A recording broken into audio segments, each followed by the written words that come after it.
ហើយពីណៃនាំទៀតថាមុនពេលក្រោយបោះឆ្នោតគ្មានអាណាមួយមានសិទ្ធិតវ៉ាឬដេញដោលគឺច្បាប់ពីចោលមុនបោះឆ្នោតក្រោយបោះឆ្នោតក្រោយពេលបោះឆ្នោតក្រោយគ្មានអាណាមួយមានសិទ្ធិនិយាយតវ៉ាទេបងគឺបិទចោលហ្មង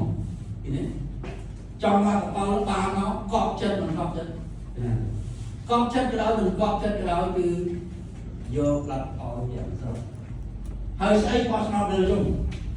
បោះឆ្នោតលើជុំមានន័យថាឥឡូវអ្នករត់នេះណាលោកគ្រូប្រធានសភាណាស្រង់អាម៉ាត់51ស្រង់បោះទៅវាបានតែ61វាអត់ដល់អត់ព្រោះបាន62វាបានតែ61ជុំទី1 61ជុំទី2 61ជុំទី100ណាបើឯងបោះអត់អត់លើវាបាន62បោះហើយបោះងាយតោះតែបាន62ដល់ពេលអញ្ចឹងមានអាមួយនោះជើគ្លៀងបាយមកឲ្យមក1 2 3ហើយអត់បាយច្រាក់តាមពីព្រលឹមមកវ៉ាងាប់ទៅណាងាប់តាមតម្លៃវាណា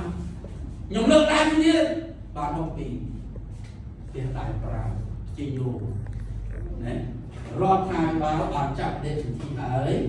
រដ្ឋសភាបានចាប់ប្រទេសសំទីហើយនេះតើនិយាយចោលណា